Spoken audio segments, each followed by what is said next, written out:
오늘 말씀은 베드로 3장 8절에서 17절입니다. 베드로전서 3장 8절에서 17절 같이 읽겠습니다. 시작. 마지막으로 말하노니 너희가 다 마음을 같이하여 동정하며 형제를 사랑하며 불쌍히 여기며 겸손하며 악을 악으로 욕을 욕으로 갚지 말고 도리어 복을 빌라. 이를 위하여 너희가 부르심을 받았으니 이는 복을 이어받게 하려 하심이라. 그러므로 생명을 사랑하고 좋은 날 보기를 원하는 자는 혀를 금하여 악한 말을 그치며 그 입술로 거짓을 말하지 말고 악에서 떠나 선을 행하고 화평을 구하며 그것을 따르라. 주의 눈은 의인을 향하시고 그의 귀는 의인의 간구에 기울이시되 주의 얼굴은 악행하는 자들을 대하시느니라 하였느니라. 또 너희가 열심으로 선을 행하면 누가 너희를 해하리요? 그러나 의를 위하여 고난을 받으면 복이 있는 자니 그들이 두려워하는 것을 두려워하지 말고 근심하지 말고 너희 마음에 그리스도를 주로 삼아 거룩하게 하고 너희 속에 있는 소망에 관한 이유를 묻는 자에게는 대답할 것을 항상 준비하되 온유와 두려움으로 하고 선한 양심을 가지라. 이는 그리스도 안에 있는 너희의 선행을 욕하는 자들로 그 비방하는 일에 부끄러움을 당하게 하려 함이라. 선을 행함으로 고난받는 것이 하나님의 뜻일진데 악을 행함으로 고난받는 것보다 나으니라. 아멘. 선을 위한 고난이라는 제목으로 말씀을 나누겠습니다. 기도합니다.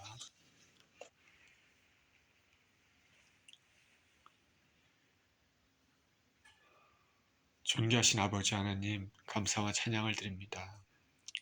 오늘도 귀한 주일인데 하나님 말씀을 대합니다. 말씀 가운데 살아계신 주님을 만나게 해주시고 주의 음성을 들을 수 있는 귀한 시간 되게 하여 주시옵소서. 감사드리며 예수 그리스도 이름으로 기도합니다. 아멘.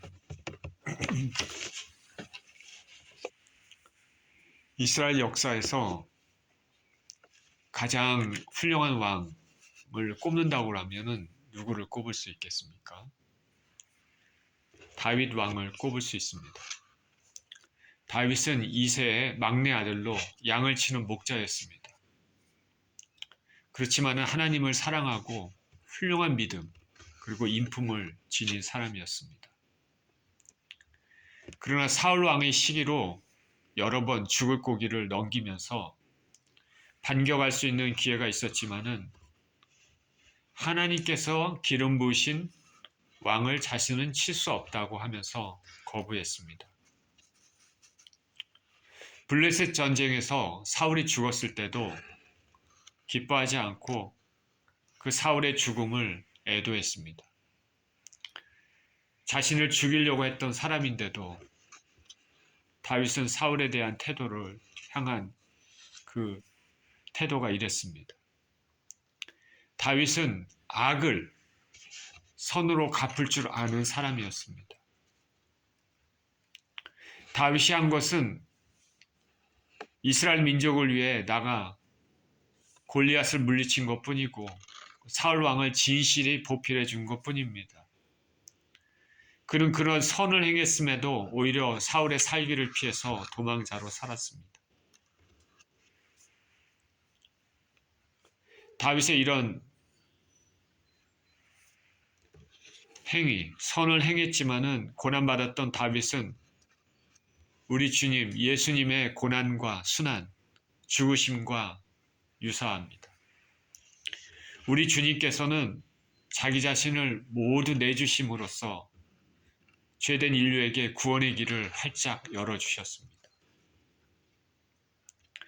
하나님을 떠나서 죄로 인해서 하나님께 먼저 상처를 줬는데 그 하나님께서는 화목하기 위해서 먼저 손을 내미셨습니다. 상처를 당하신 분이, 고통을 당하신 분이 먼저 손을 내미신 것입니다. 우리 주 예수 그리스도께서는 우리의 모든 죄를 지시고 십자가에서 죽으셨습니다. 이러한 주님의 이러한 사랑은 우리 그리스도인들이 닮아야 될 덕목입니다. 오늘 본문은 마지막 때를 살아가는 성도들이 어떠한 자세로 고난의 때를 살아야 하는지를 보여줍니다. 베드로전서 오늘 3장 8절 이렇게 시작합니다. 마지막으로 말하노니 너희가 다 마음을 같이하여 동정하며 형제를 사랑하며 불쌍히 여기며 겸손하며 악을 악으로 욕을 욕으로 갚지 말고 도리어 복을 빌라. 이를 위하여 너희가 부르심을 받았으니 이는 복을 이어받게 하려 하심이라. 사도 베드로 로마로부터 극심한 박해를 받고 있는 성도들에게 쓴 편지입니다. 성도들에게 이렇게 얘기합니다. 서로가 마음을 같이하여 서로 동정하고 사랑하고 불쌍히 여기라 말합니다. 우리의 현재 상황을 그때 상황과 대비시켜 보십시오. 지금 외부에는 로마 군병들이 많이 있고 로마 당국은 그리스도인들을 극심한 박해로 억누르고 있습니다.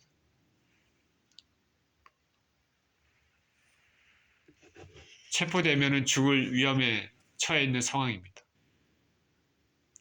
그리스도인들은 각 가정에서 숨어서 서로 모여 예수 그리스도를 믿고 예배를 드리는 그런 상황입니다. 굉장히 위험한 상황, 고난이 극심한 상황입니다. 이런 사람들을 향해서 사도 베드로는 이런 편지를 쓰는 것입니다. 서로가 마음을 같이하고 서로 동정하고 사랑하고 불쌍히 여기라. 힘들고 어려운 때일수록 동일한 고난을 받고 있는 사람들끼리 마음을 같이하고 서로 위로하고 챙겨주면 어려움을 이겨낼 수 있는 것이죠. 한 마음으로 서로 사랑하라는 것입니다. 우리 예수 그리스도의 이름으로 부름받은 사람들은 형제 자매들 간에 서로 한 마음으로 챙겨주며 서로 위로하고 서로 간에 겸손하게 섬겨야 됩니다. 왜냐하면 결국 하늘나라 백성으로 모두 다 영혼을 같이 할 사람들이기 때문입니다. 형제가 어려우면 같은 마음으로 동정하고 불쌍히 여기면서 살아가는 것입니다. 오늘날 소위 자신을 기독교인이라고 하는 사람들은 편하게 신앙생활을 하려고 주일에 예배드리고 아무런 교제 없이 교회를 나오는 경우가 많습니다. 주중에는 세상에 섞여 살다가 주일에는 그래도 예배를 드리는 것이 도리라 생각하고 예배 드리지만 그 이상은 없습니다. 형제자매 간에 서로 교제가 없습니다. 편한 생활입니다. 그러나 진정한 신앙 생활이라고 할 수는 없습니다. 기독교인들은 형제 자매들 간에 서로 사랑하고 교제하며 서로를 위해서 중보하고 도와줘야 됩니다. 초기 기독교 교회에 속한 인원들이 혼자 예수 그리스도를 믿는 사람들은 없었습니다. 모두 다 가정교회에서 모이고 서로를 위해서 동정하고 함께 떡을 떼고 예수님을 함께 믿었습니다. 오늘날 우리는 개인주의가 강한 시대에 살고 있지만 기독교인들은 그리스도인들은 서로 동정하고 서로를 살피고 사랑하고 위하고 기도하면서 함께 신앙의 여정을 가야 합니다. 그러면서 신앙이 성장하고 그러는 가운데 예수 그리스도를 향한 믿음과 사랑이 더 깊어지는 것입니다. 예수님께서도 12제자를 공동체로 부르셨습니다. 그리고 그들과 함께 하실 때 항상 제자들에게 말씀하신 것이 서로 사랑하라 였습니다. 기독교는 공동체입니다. 개인 혼자만의 경건 생활은 어렵습니다. 쉽지가 않습니다.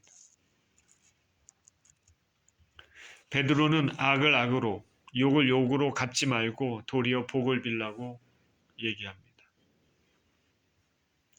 모세가 이스라엘 백성들을 광야에서 이끌 때 하나님의 율법을 받았습니다. 그 율법을 이스라엘 백성에게 줬는데 이는 이로, 생명은 생명으로 갚으라 하는 율법이 있습니다. 이것을 문자 그대로 잘못 해석을 하면 반드시 보복해야 하는 것으로, 당한 것은 당한 것 그대로 갚아주라고 하는 것으로 생각하는 사람들이 있습니다. 그러나 하나님께서 이 율법을 주신 것은 아직 이스라엘이 국가로서의 완전한 체계가 잡혀지지 않는 질서가 필요합니다. 그렇기 때문에 공정하게 잘못한 것은 공정하게 처벌을 해야 되는, 그래야지 질서가 잡히는 그런 상황입니다. 질서 유지를 위해서 하나의 법체계를 주신 것입니다. 그러나 하나님의 더 높은 뜻은 개인적인 상황에서는 할 수 있으면 서로 간에 용서하고 악을 선으로 갚는 것입니다. 이것이 율법의 근본 정신입니다. 예수님께서 너희가 이렇게 말씀하셨습니다. 너희가 이러한 말들을 들었으나 나는 너희에게 이르노니라고 말씀하시면서 구약 율법의 원래 의도를 말씀하셨습니다. 마태복음 5장 38절 39절에 또 눈은 눈으로 이는 이로 갚으라 했다는 것을 너희가 들었으나 나는 너희에게 이르노니 악한 자를 대적지 말라. 누구든지 내 오른편 뺨을 치거든 왼편도 돌려대며.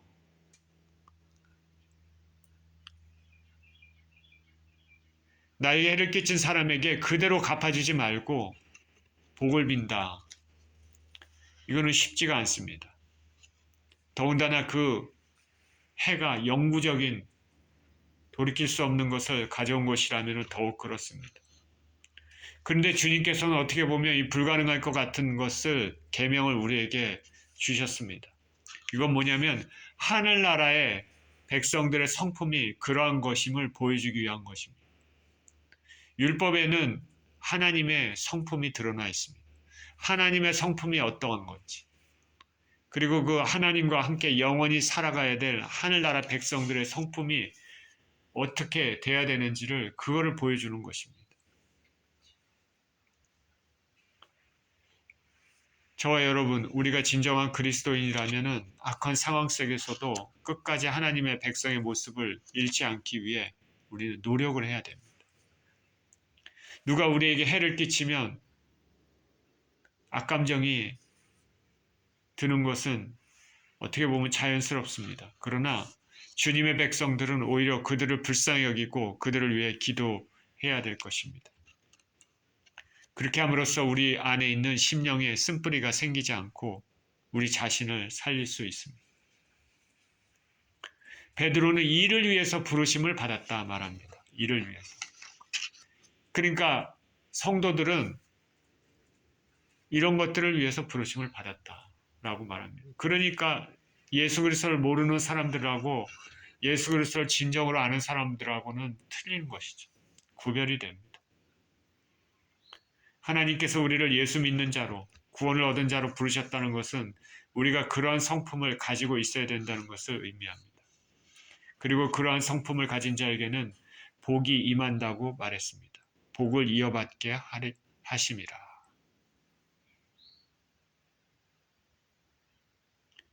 코리 텐붐 여사라는 분이 있습니다. 기독교 역사에 굉장히 유명하신 분이죠. 그녀의 가족이 나치의 2차 세계대전 때 나치 유대인 수용소에서 모두 죽었습니다. 2차 세계대전이 끝날 것 같이 혹독한 그녀는 그곳에서 어떻게 살아남았습니다. 전쟁이 끝난 후 그녀는 많은 사람들에게 복음을 전하면서 예수님을 증거하면서 살았습니다. 한 집회에 많은 사람들이 모였습니다. 제 생각에는 그 2차 세계대전이 끝났을 때 많은 사람들이 그 육체와 심령이 황폐했을 때 그때가 큰 부흥의 때일 겁니다. 많은 사람들이 예수님의 복음을 듣기 위해서 참석했습니다. 그녀는 메시지를 선포했습니다. 그리고 사람들에게 기도하고 악수하는 시간이 있었습니다. 많은 사람들이 그녀와 악수하고 그녀의 기도를 받기 위해서 줄을 서 있었습니다. 근데 한 사람 한 사람 악수하고 포옹하고 그랬는데 저 멀리서 그녀가 결코 잊을 수 없는 한 사람이 자신과 악수하기 위해서 기다리고 있었습니다. 그 사람은 수용소의 간부였습니다. 그 간부는 자신의 가족을 그렇게 괴롭히고 죽였던 바로 그 사람입니다. 그런데 전쟁이 끝나온 후 어떻게 그가 자신의 죄를 회개하고 기독교인이 된 것입니다. 코리 텐 붐 여사는 마음속이 요동칩니다. 저 사람은 절대 용서할 수 없는 사람인데 갈등에 휩싸였습니다. 그런데 예수님께서는 그녀의 마음에 용서하느라고 계속 녹화하셨습니다. 갈등과 괴로움 가운데 있다가 마침내 그 사람이 그녀 앞에 악수하기 위해서 섰습니다. 그녀는 예수님께 순종하기로 했습니다. 그와 악수하고 그와 포항했습니다. 하나님께 한 이 귀한 순종은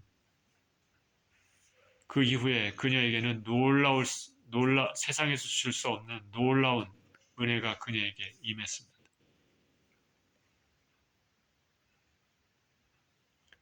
그녀는 기독교 역사에서 한 획을 긋는 놀라운 용서의 사람으로 알려져 있습니다.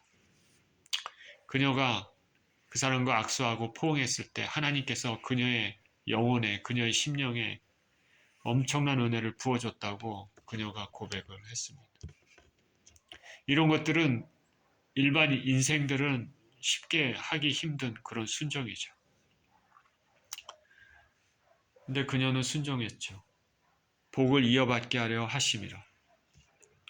저는 분명히 그녀는 하늘나라에서 굉장히 존귀한 위치에 있을 것이라고 확신합니다.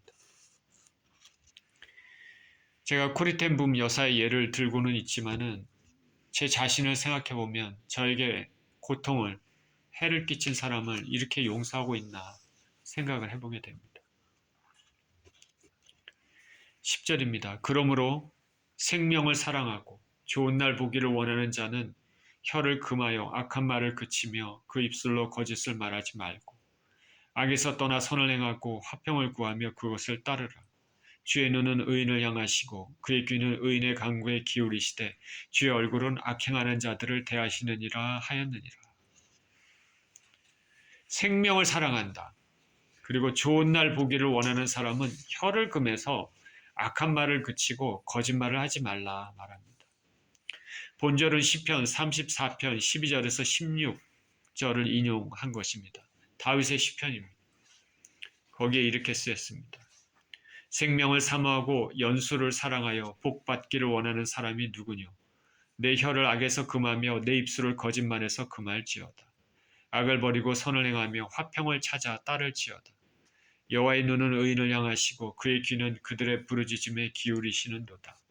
여호와의 얼굴은 악을 행하는 자를 향하사 그들의 자취를 땅에서 끊으려 하시는도다.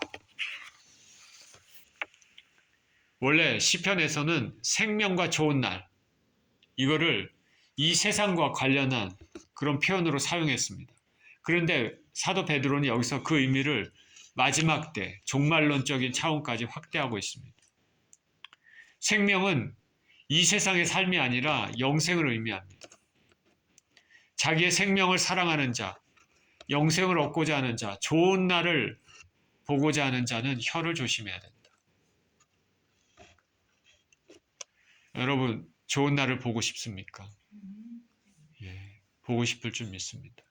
그날, 상쾌한 날, 우리의 구원이 완성되는 그날, 생명수강에서 우리가 목욕할 수 있는 그날, 우리 주 예수 그리스도를 볼 수 있는 그날,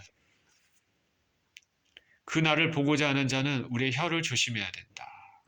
라고 얘기합니다. 악한 말을 하지 말아야 된다. 혀는 잘 쓰면 참으로 인생을 이롭게 하지만 잘못 쓰면 인생을 망하게 합니다. 그래서 혀를 우리가 길들일 수 있다 그러면 그 사람은 완전한 자입니다. 어떤 사람이 성숙한지 성숙하지 않은지 뭐 여러 가지로 우리가 알 수 있겠죠. 그 사람이 말하는 것을 보면 알 수 있습니다. 그 사람의 말은 그 사람의 내면에 있는 것을 나타냅니다.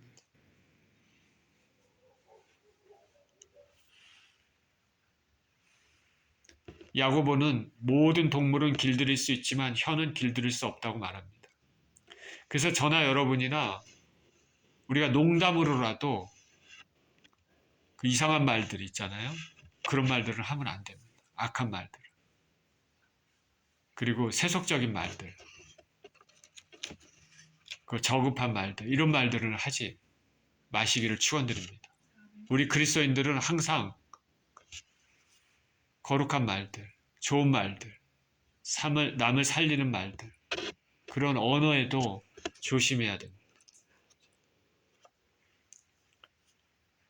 누구에게나 실수할 가능성이 있습니다. 모든 동물은 길들일 수 있지만 혀는 길들일 수 없다. 조심해야 되죠. 특별히 구원을 얻는 자, 영생을 살고자 하는 자, 좋은 날을 보고 싶은 자는 더욱 그렇습니다. 어떤 사람의 입에서 나오는 말이 아름다운 말, 사랑의 말, 위로의 말, 긍휼의 말이라면 그 사람의 삶은 참으로 아름답습니다. 특히 기독교인들은 하나님을 높이고 예수님을 증거하고 사람을 살리는 말들을 많이 해야 될 줄 믿습니다. 사람을 살리는 말을 많이 해야 돼요. 가정에서도 직장에서도 마찬가지입니다. 아침에 일어나면 남편에게, 아내에게 항상 인사하면서 좋은 말, 자녀에게 격려해주는 말, 직장에 가서도 항상 존중해주는 말, 그런 말들을 습관을 들여야 됩니다. 그리고 단어 선택도 우리가 잘 해야 되죠. 우리의 혀는 하나님을 높이고 사람을 이롭게 하는 데 사용돼야 합니다. 혀로 속이는 말, 남을 죽이는 말, 하나님의 영광을 가리는 일은 하지 말아야 됩니다. 항상 하나님 높이며 사람들을 이롭게 하는 지혜로운 혀가 되시기를 축원드립니다.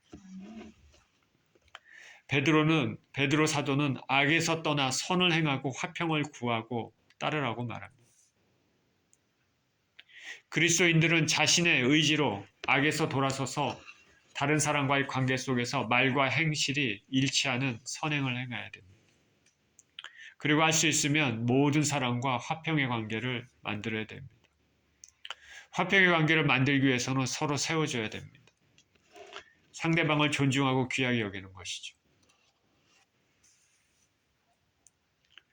제 아내는 사람들과 어울리는 것을 매우 좋아하는 외형적인 사람입니다. 그래서 제가 항상 아내를 위해서 기도하는 것은 어디를 가든지 화평케 하는 사람, 어디를 가든지 사람을 살리는 사람이 되도록 기도합니다. 그런데 이러한 기도는 외향적이건 내향적이건 우리 모두 그리스도인들에게 해당되는 필수적인 덕목입니다. 저와 여러분도 어디 가든지 화평케 하시는 사람이 되기를 축원드립니다. 예, 그리스도인들의 특징입니다. 화평케 하는 것. 어딜 가든지. 어디 가든지 확 분란스럽게 하고 분란을 조장하고 이거는 사단의 특징이죠. 그리스도인들은 어딜 가든지 화평케 하는 사람입니다. 마태복음 5장 9절에 화평케 하는 자는 복이 있나니 저희가 하나님의 아들이라 일컬음을 받을 것이며 거짓을 버리고 선을 행하며 화평을 추구하는 것은 그리스도인들이 해야 될 당연한 덕목이지만 특히 하나님의 눈이 항상 의인을 향하시고 그의 간구에 귀를 기울이시다는 것을 알면 더욱 그렇습니다. 하나님의 눈이 의인을 향한다. 그것은 하나님께서 의인에게 은혜를 베푸신다는 것입니다. 하나님의 눈은 의인과 악인을 모두 살펴보십니다. 의로운 자에게는 합당한 은혜를 주시고 악인에게는 그에 합당한 심판을 내리십니다. 우리가 하나님 뜻을 행하며 계명에 순종하면 하나님께서 특별히 우리를 주목하고 계시고 우리의 기도에 더욱 귀를 기울이실 것입니다. 주님의 눈동자는 주님을 신실히 따르는 자들을 보호하시고 그들의 부르짖음에 귀를 기울이십니다. 저와 여러분은 의를 행하면서 살고 있습니까? 주님의 또 다른 눈, 여기서는 주의 낫이라는 표현을 썼습니다. 주의 진노는 악행하는 자들을 향해 있습니다. 결국 그들의 자취를 땅에서 끊으실 것입니다. 예수님의 계명에 따르지 않는 자, 예수님을 통해서 구원을 주시려고 하는 이 원대하고 가장 중요한 하나님의 이 뜻, 거저 주시는 그 선물을 거부하는 자, 하나님 뜻을 모르고 자신의 고집과 자신의 뜻대로 사는 자, 이 세상에 윤리와 도덕, 마음의 양심을 버리고 죄악된 삶을 사는 자들에게는 하나님께서 당신의 낫을 그들에게 향하시고 결국 심판을 내리십니다. 저와 여러분은 거룩을 추구하면서 살아야 되겠습니다. 반드시 예수 그리스도를 믿고 살아야 되면서 그의 계명대로 이 땅에서 거룩을 추구하면서 살아야 되겠습니다. 그렇게 함으로써 소극적으로는 심판을 피하고 적극적으로는 눈동자같이 우리를 보호해 주시는 그 하나님의 은혜를 체험하면서 살 수 있는 것입니다. 13절입니다. 또 너희가 열심으로 선을 행하면 누가 너희를 해하리요. 그러나 의를 위하여 고난을 받으면 복이 있는 자니 그들이 두려워하는 것을 두려워하지 말며 근심하지 말고 너희 마음에 그리스도를 주로 삼아 거룩하게 하고 너희 속에 있는 소망에 관한 이유를 묻는 자에게는 대답할 것을 항상 준비하되 온유와 두려움으로 하고 선한 양심을 가지라. 이는 그리스도 안에 있는 너희의 선행을 욕하는 자들로 그 비방하는 일에 부끄러움을 당하게 하려 함이라. 선을 행함으로 고난받는 것이 하나님의 뜻일진데 악을 행함으로 고난받는 것보다 나으니라. 여기에 선을 행함으로 고난받는 것과 악을 행함으로 고난받는 것에 대해서 말을 합니다. 의를 행함으로 받는 고난은 복이 있다고 말합니다. 선을 행할 때 우리는 일반적으로는 해를 받지 않습니다. 그러나 항상 그런 건 아니죠. 왜냐하면 예수 그리스도를 믿는 행위로 말미암아 고난받는 경우가 있기 때문입니다. 예수님께서도 우리들을 위해서 자신을 주시는 선한 일을 행하셨지만 어딜 가서나 하늘나라 복음 전파하시고 병을 고치고 귀신을 쫓아내셨지만 고난을 당하셨습니다. 그리고 예수님을 믿는 신앙인들도 고난을 당했습니다. 베드로가 이 서신을 쓰고 있을 때가 특히 그렇습니다. 예수님을 믿음으로써 로마 황제만이 주라는 것을 부인하는 것으로 고난을 받았습니다. 예수님을 믿음으로써 우상 숭배에 어울리지 않음으로 고난을 받았습니다. 예수 그리스도를 믿음으로 인해서 자기가 살던 곳에 시민의식, 시민으로서 어떤 그 시에서 행사하는 그 시민의식에 참여하지 않는다고 고난을 받았습니다. 왜냐하면 시민의식 안에는 가이사, 로마 황제를 주로 고백하는 그런 선서들이 있기 때문입니다. 그러니 진정 그리스도를 믿는 사람들에게는 그런데 참석할 수가 없는 것이죠. 참석하지 않았다고 해서 고난을 받는 것이죠. 지금 시대에도 예수님을 믿는다고 박해를 받는 경우가 있습니다. 가정에서 제사 드리는 것에 참여하지 않는다고 박해받습니다. 회사에서 회식 자리에서 술을 마시지 않는다고, 함께 어울리지 않는다고, 잘못된 그런 세상적인 문화에 어울리지 않는다고 따돌림 당하는 경우도 있습니다. 주일에 혹은 주중에 교회 나간다고 구박받는 경우도 있습니다. 그런데 이렇게 예수 그리스도를 믿음으로 고난받는 것에 대해서 베드로는 복이 있는 자라 그렇게 말을 합니다. 주님을 위해 받는 고난에는 하늘의 복이 숨겨져 있습니다. 하나님의 섭리가 있기 때문입니다. 예수님께서도 마태복음 5장 10절 12절에 의를 위하여 박해를 받는 자는 복이 있나니 천국이 그들의 것임이라. 나로 말미암아 너희를 욕하고 박해하고 거짓으로 너희를 거슬러 모든 악한 말을 할 때에는 너희에게 복이 있나니 기뻐하고 즐거워하라. 하늘에서 너희의 상이 큼이라. 너희 전에 있는 선지자들도 이같이 박해하였느니라. 지금 저 북한 땅에, 중국 땅에 보이지 않게 죽음을 무릅쓰고 예수님 믿는 사람들이 있습니다. 이들은 쉽지 않는 고통스러운 생활을 하고 있지만 하늘나라의 관점에서는 매우 복이 있는 사람들입니다.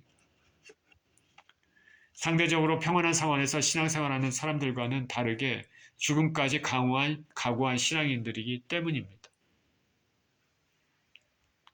베드로 당시 예수님 믿었던 사람들이 얼마나 복이 있는 사람들입니까? 많은 고통과 괴로움을 당하고도 순교한 사람들도 있습니다.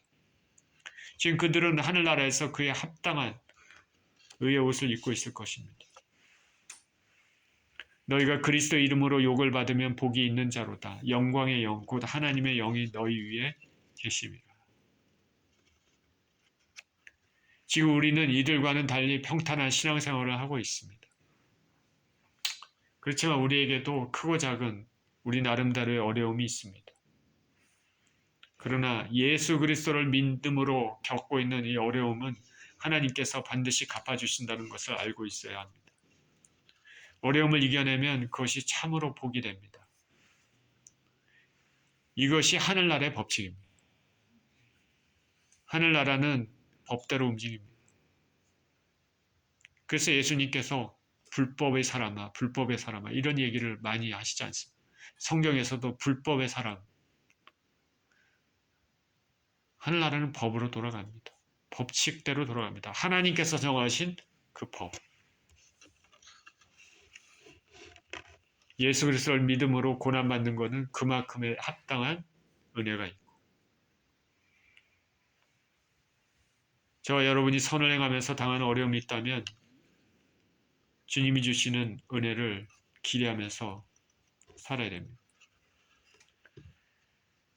베드로는 우리가 선을 행함으로 고난을 당할 때 참고 견디면 해를 끼치는 사람들은 그 자신이 부끄러움을 당하게 된다고 말씀하고 있습니다. 우리가 선을 행할 때 행함으로 고난받으면 칭찬을 받습니다. 그러나 악을 행함으로 벌을 받으면 아무 유익이 없습니다. 베드로 사도는 예수님을 진정으로 믿는 사람들이 그렇지 않는 우상을 섬기는 사람들로부터 너희가 뭐 때문에 이렇게 고집세게 고난받으면서도 예수님을 믿느냐고 이렇게 묻는다면 항상 대답할 것을 준비하고 있어야 된다고 이렇게 얘기합니다. 그리고 이렇게 대답할 때 예수님 안에서 온유하고 두려움으로 하라고 말합니다. 그래서 그럼으로써 박해자들이 스스로 부끄러움을 느끼게 된다고 말합니다. 이렇게 하면 그 영혼을 주께로 인도할 수 있는 기회가 될 수도 있습니다. 제가 이 말을 하면서 갑자기 떠오르는 장면이 있습니다. 지난주에 요한 웨슬레가 말을 타고 영국의 곳곳을 돌아다니면서 복음을 전할 때 어떤 사람들은 요한 웨슬레를 환영하지 않습니다. 몽둥이를 가지고 요한 웨슬레를 폭행을 가하려고 하는 사람도 있지만 요한 웨슬레는 그 부분에 대해서 자기가 해야 되는 말을 하는 것입니다. 예수 그리스도를 전하고 하나님의 메시지를 전하는데 왜 내게 폭행을 하려고 하느냐. 그 하는 사람이 몽둥이를 들고 폭행하려고 하는 사람이 그렇게 되면 얼마나 자신이 부끄럽습니까? 저와 여러분은 누군가가 왜 예수님 믿느냐고 물으면 대답할 수 있는 준비가 되어 있어야 됩니다. 저와 여러분들은 왜 예수 그리스도를 믿습니까? 왜 믿습니까? 어떻게 대답하시겠습니까?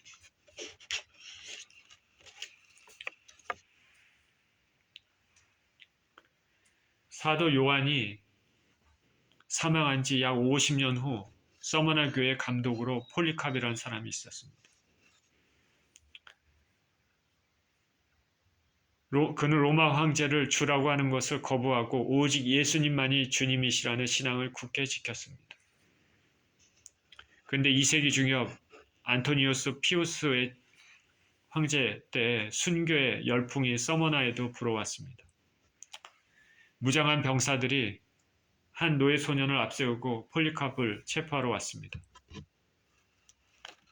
근데 폴리캅은 그들이 먹고 마실 식탁을 준비했습니다. 그리고 마음껏 먹으라고 했습니다. 그리고 1시간 동안 방해받지 않고 기도하게 해달라고 부탁합니다. 그는 자신을 체포하러 온 병사들에게 음식을 나눠주고 그들 먹고 있을 때 그는 서서 기도했습니다. 2시간 넘는 그의 기도는 아무도 제지할 수 없었습니다. 그의 기도를 들은 사람들은 놀랐습니다. 야, 이렇게 경건한 이 노인을 잡으러 왔는 그것을 후회했습니다. 이윽고 폴리캅은 압송돼서 경기장에 들어섰는데 당시 재판을 주관하는 로마 행정관은 그의 훌륭한 인품을 알아보고 그를 살리려고 설득합니다. 그리스도를 저주하면 살려주겠어. 그런데 이레니우스의 기록에 하면 폴리캅은 나는 86년간 나의 주님께 신실하라고 노력했습니다. 그러니까 이 사람이 얼마나 나이가 많은지 알 수 있겠죠. 주님은 지난 86년간 나에게 자비와 은혜를 베푸셨습니다. 내가 어떻게 주님을 부인합니까? 그는 기둥에 묶여서 이날 화형을 당해 순교했습니다. 화형을 당하기 전에 당신들은 불로 나를 태워 죽이려고 하지만 영영이 꺼지지 않는 지옥불을 두려워하지 않는구나 라고 말했다고 합니다. 그리고 그는 마지막으로 기도하기를 자신을 순교자의 반열에 참여하는 영광을 허락하신 주님께 감사하는 기도를 올렸습니다. 폴리캅은 자신이 왜 이렇게까지 죽기까지 예수님을 믿고 있는지 말했습니다.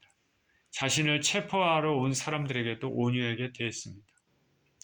형을 집행하는 사람들도 폴리캅의 인품을 부인할 수 없었습니다. 그들은 자신의 법에 따라 자신들의 그 정해진 법에 따라 형을 집행할 수밖에 없었겠지만 폴리캅의 말과 행동은 하나님께 영광을 돌렸고 그들에게도 예수님 믿는 신앙에 대해서 생각해 볼 수 있는 계기를 주었습니다. 자, 오늘 베드로전서의 오늘 말씀은 이 마지막 때 말세를 사는 성도들이 갖춰야 될 덕목을 말했습니다. 무엇입니까? 형제 자매 간에 서로 사랑하고 동정하고 겸손히 섬기면서 악을 악으로 갚지 말고 언제나 하나님 앞에서 선을 행할 것을 권면했습니다. 그리고 고난 가운데도 예수님을 믿는 신앙을 증거할 준비가 되어 있어야 된다 말합니다. 항상 온유와 두려움으로 대답하는 것입니다. 성도들이 이렇게 해야 되는 이유는 하나님이 의인을 지켜보고 계시고 하나님이 주실 좋은 날, 구원의 그날을 기다리기 때문입니다. 이러한 하나님의 성품을 담는 그런 삶을 사시는 저와 여러분 모두 되시기를 예수 그리스도 이름으로 축원드립니다. 기도하겠습니다. 하나님 아버지 감사합니다. 마지막 때를 살고 있는 특히 우리 그리스도인들은 형제들 간에 특히 서로 사랑하고 겸손히 섬기며 동정하고 위로하고 악을 악으로 갚지 않고 또 이렇게 힘들고 어려움에도 불구하고 예수 그리스도를 왜 믿느냐고 묻는다면 항상 온유와 두려움으로 대답할 것을 준비하라고 말했습니다.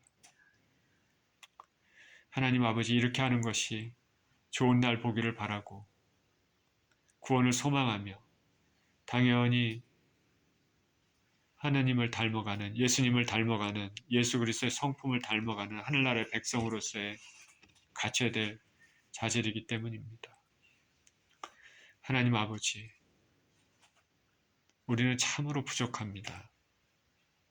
우리 안에 죄성이 있고 연약함이 있고 우리 안에 고집도 있고 그렇습니다. 하나님 그러나 예수 그리스도를 믿음으로 말미암아 구원의 은혜를 받은 사람으로서 하늘나라의 백성이 될 사람으로서 온전한 성품을 가질 수 있게 하여 주시고 사람들을 사랑하며 위로하고 동정하며 항상 어딜 가든지 하나님 아버지 그리스도의 영광을 드러내고 하나님께 영광을 돌리는 그런 귀한 인생이 될 수 있도록 축복하여 주시옵소서. 감사드리며 우리 주 예수 그리스도 이름으로 기도합니다. 아멘.